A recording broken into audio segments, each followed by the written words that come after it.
ہندوستان کی آزادی کی تاریخ بہت طویل ہے اور اس جدوجہد کے اندر کسی ایک فرقے کی کوئی قربانی نہیں، ہندوستان کے بسنے والے تمام باشندوں کی، چاہے وہ کسی بھی مذہب سے تعلق رکھتے ہوں، ہندو ہوں، مسلمان ہوں، عیسائی ہوں، کرسچن ہوں، ہر ایک مذہب والے نے بڑی قربانیاں دی ہیں۔ انہی قربانیوں میں سے ایک نام قربانی دینے والوں میں سے کرنل محبوب احمد، جو جناب خان بہادر ڈاکٹر ولی احمد خان کے فرزند اور جمن اور اپنی والدہ محترمہ عظمت بیگم کے نونہار صاحبزادے ہیں، جو پٹنہ 19 مارچ 1920 کے اندر پٹنہ میں پیدا ہوئے۔ محبوب احمد خان کی طویل تاریخ جدوجہد کی،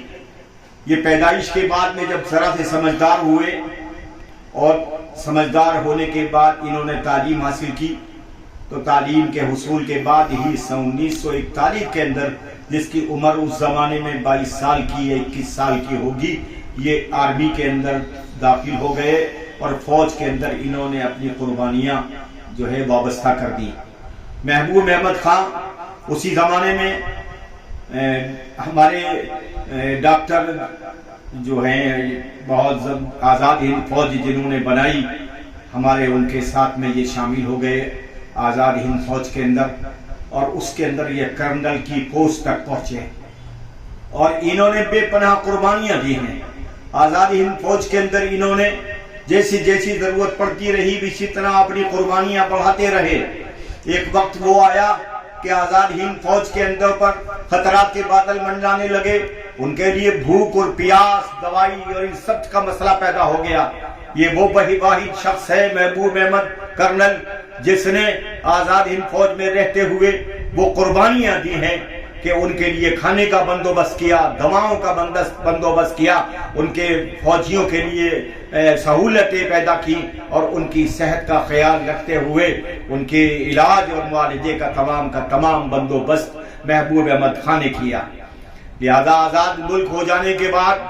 یہ شخص چین سے اور سکون سے نہیں بیٹھا، بلکہ اس کی قربانیوں کا میدان مختلف قسم سے رہا۔ اس شخص کا کہنا یہ تھا کہ میرے پاس ایک جان ہے، اگر میرے پاس 1000 جانیں ہوتی تو نیتا جی سبھاش چندر بوس کی خدمت میں اپنی 1000 جانوں کو ان کی پیروں میں قدموں میں لا کے ڈال دیتا اور ان سے کہتا جو اپنے مقصد کے حاصل کرنے کے لیے میری ایک جان کی قربانی لے لو۔ لہذا یہ جذبہ اس ملک کی آزادی کے لیے کرنل محبوب احمد تھا۔ کرنل محبوب احمد نے آزاد ملک ہو جانے کے بعد میں بڑی جدوجہد کی اور اسی طرح اپنی قربانیوں کو آگے بڑھاتے رہے اور ملک کے لیے رہنمائی کا کردار ادا کرتے رہے۔ لہذا آج ضرورت ہے ہمیں یہ گزرے ہوئے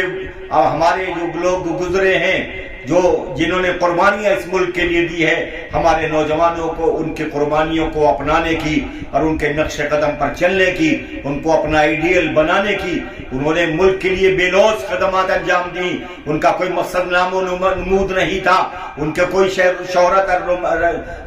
رہنمائی اور شہرت کے لیے نہیں تھا، بلکہ خالص اس ملک کی آزادی کے لیے انہوں نے قربانیاں دی اور فرزند اس ملک کے باقی رہے۔ لہذا ہمیں ان کی قربانیوں کو پیش نظر رکھتے ہوئے 9 جون سن 1920 کے اندر ان کا انتقال ہوا ہے۔ 9 جون سن 1992 میں ان کا انتقال ہوا۔ لہذا ان کے قربانیوں کو پیش نظر رکھتے ہوئے ہمیں ان بزرگوں کے، ان بڑوں کے جنہوں نے قربانیاں دی، ان کے نقش قدم پر چلنے کی کوشش جدوجہد کرنی چاہیے تاکہ یہ ملک اسی راستے پر چلے جس راستے پر ہمارے یہ بڑے ہمیں چھوڑ کر گئے تھے، اور ملک کی آزادی اسی طرح سے باقی رہے جس طرح ہمارے بڑے اس ملک کو آزاد ہمارے ملک ہاتھوں میں دے کر گئے تھے۔